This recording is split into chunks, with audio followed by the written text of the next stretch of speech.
네, 안녕하십니까? 네, 오늘 여러분들하고 상표법을 같이 하게 된 중앙대학교 이교입니다. 변리사 시험 2차 시험 중에서도 어떻게 보면은 수험생들 사이에서 난이도가 제일 높은 과목이 상표법입니다. 뭐 통상적으로 보면은 특허법이나 상표법, 민사소송법에 비해서 상표법 성적이 잘 나오지 않습니다. 그 이유는 이 상표법이 생각보다 정교함을 원하기 때문에 그렇습니다.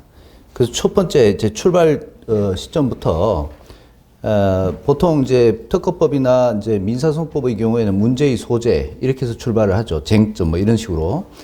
근데 상표법은 일반적으로 채점하시는 분들이 아마 거기에 익숙해져 있는 것 같은데 논점 정리 내지는 논점 이렇게 해서 시작을 한다고 보시면 됩니다. 그리고 상표의 유사 여부라든가 상품의 유사 여부를 판단할 때 고려 요인들을 쭉 써주는데 그 중에 하나라도 조금씩 틀리면은 점수가 감점되는 그런 구조로 되어 있기 때문에 그래서 정교함이 요한다. 그리고 논점을 하나라도 빠뜨리게 되면은 금방 눈에 띄는 그런 과목이 상표법입니다. 그렇기 때문에 그 정교함이 조금만 흐트러지게 되면은 점수가 거의 가락 점수까지 내려올 수 있는 과목이기 때문에 굉장히 난이도가 있는 2차 과목이 상표법이 아닌가 하는 생각이 듭니다. 그러면은 우선 여러분이 시험을 치른 문제에 대한 해설을 좀 하고 그러고 난 다음에 지금 보니까 최상위권에 있는 점수의 모범 답안, 그 다음에 중상위권, 그 다음에 하위권, 중하위권이죠.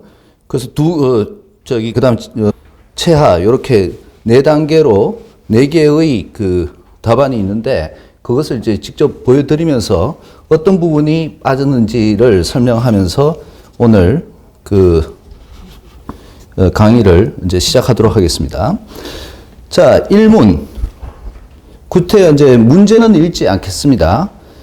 1문의 1은 첫 번째 논점이 키워드가 3가지가 됩니다. 첫 번째가 적극적 권리범위 확인 심판 청구. 이게 키워드입니다. 두 번째가 당사자가 될 자격. 심판 청구인 적격이라고 쓰셔도 상관없습니다. 그 다음에 세 번째가 상표권의 보호 범위. 이게 키워드고, 그 이후에, 여러분이 쓰신 부분에 이 내용들이 들어가 있어야 된다. 이렇게 얘기를 할 수가 있겠습니다. 그래서 권리범위 확인 심판과 관련해서 의의를 쓰시고, 이런 부분들은 여러분들이 지금 2차 시험 준비를 하기 때문에 구태여 제가 설명을 하지 않도록 하겠습니다. 그 다음에 청구인 적격자는 상표권자나 전용 사용권자이고, 피청구인 적격자는 그로부터 권리에 대항을 받는 것이, 받는 자, 즉, 확인 대상 표장 사용자가 피심판 청구인이 됩니다. 그 다음 심리와 관련해서는 판단 자료를 보시면요. 등록 상표권의 보호 범위는 상표 등록 출원 시에 기재된 상표와 상품에 의해서 결정되며 확인 대상 표장은 실제 사용한 표장 및 사용한 상품을 기준으로 결정하게 되는 것이죠. 그 다음에 판단 범위와 관련했을 때 상표의 유사와 상품의 유사 여부를 판단하게 되는데요.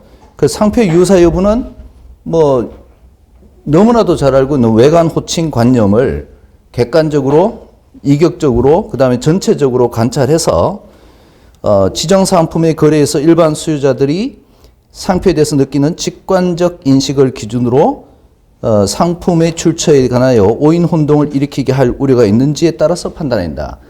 이 부분은 상표법을 하는 경우에 거의 완전히 법언처럼 그대로 쓸 수 있어야 됩니다.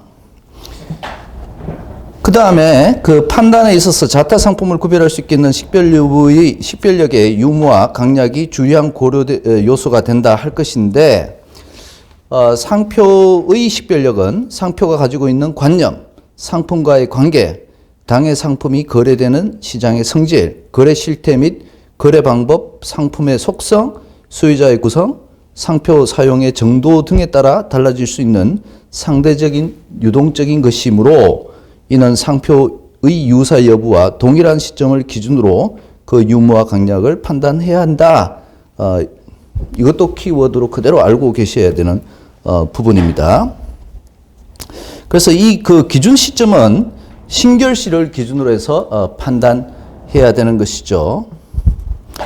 자, 그러면은 이제 그 다음으로 상표권의 효력 제한 사유와 관련해서 이제 살펴봐야겠죠. 상표권의 권리 범위 확인 청구는 단순히 그 상표 자체의 기술적 범위를 확인하는 사실 인정을 목적으로 한 것이 아니라, 그 기술적 범위를 기초로 하여 구체적으로 문제가 된 상대방의 사용 상표의 관계에 있어서 그 상표에 대하여 등록 상표권의 효력이 미치는 여부를 확인하는 권리 확정을 목적으로 하는 것이기 때문에, 상대방의 사용 상표가 제90조 각호에 규정된 자기의 그 성명, 명칭, 상호 등 상표권의 효력이 미치지 아니하는 상표에 해당하는 경우에는 이는 등록 상표의 권리 범위에 속하지 아니한다라고 판단하겠죠. 그래서 사안 해결 부분을 보시면요, 첫 번째 당사자 부분입니다. A와 B는 지나친 꿈이라는 등록 상표의 상표권 공유자다. 상표권 공유에 관련된 쟁점은 상표법상 중요한 쟁점입니다. 그래서 특허법에서도 공유, 상표법에서도 공유, 요 부분은 그 숙지를 하고 계셔야 되는 부분이다. 표장 지난 꿈의 사용자인 C를 상대로 제기한 적극적 권리범위 확인 심판 청구에 청구인에 해당된다. 청구인 적격이 있다 이거죠. 두 번째, 상표의 유사 여부와 상품의 유사 여부인데, 등록 상표인 지나친 꿈과 사용 상표인 지난 꿈의 외관 호칭이 유사하다. 그러면 관념은 어떠냐? 관념은 시간적 경과를 의미하고, 그 다음에 그 사용 상표의 지나는 시간적 경과고, 그 다음에 등록 상표의 지나치는 공간적 이동 내지 정도의 이탈을 의미한다. 따라서 두 상표는 유사하지 않다고 판단하는 것이 타당할 것이다. 이런 결론이 도달하겠죠.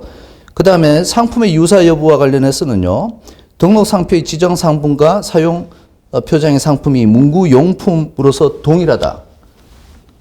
그 다음에 그 상표권 효력 제한 사유에 그 C의 사용 표장인 지난 꿈 사용 상품은 문구용품이죠. 효력 제한에 해당되지 않는다. 결론적으로 설명을 하자면은 2011년 1월 4일부터 C가 사용하는 표장인 지난 꿈이 A와 B가 공유로 등록한 상표 지나친 꿈의 권리 범위에 속한다고 주장하면서 2012년 3월 26일 A와 B는 권리 범위의 확인을 구하는 심판을 청구하였고요. 그렇기 때문에 이 경우에 특허 심판원은 그 청구를 기각하는 신결을 내는 것이 타당할 것이다. 사안 해결 부분과 그 다음에 결론이 조금 달라지죠. 사안 해결은 법리를 얘기하고, 그 다음에 결론은 절차적인 문제를 마무리 짓습니다. 기각 신결, 이게 바로 결론이다. 그래서 결론을 한 번 더 써주게 되면은 1점이 더 가점이 되는 그런 효과가 생긴다. 그리고 참조 내용은 자세히 이제 설명한 내용들이니까 한번 참고를 하시기 바랍니다. 그 다음에 1문의 2 부분을 보도록 하겠습니다. 자, 상표권의 공유자인 1인이 신결 취소의 소를 제기한 경우에 고유 필수적 공동소송에 해당한다고 하여 당사자 적격이 없는 것으로 볼 것인지 여부가 문제된다. 결국 이제 유사 필수적 공동소송이라는 키워드가 등장하면 더 좋고요. 만약에 유사필수적 공동소송이라는 용어가 전혀 등장하지 않으면은 상당한 감점을 감내해야 된다. 이렇게 보겠습니다. 공유자 중 일부가 신결 취소의 소를 제기한 경우에 당사자 적격의 문제인데, 필수적 공동소송은 여러분 민사소송법에서 보셔서 알겠지만 법률상 공동이 강제제고, 그 다음에 합의락 등이 요청이 되면은 고유필수적 공동소송이죠.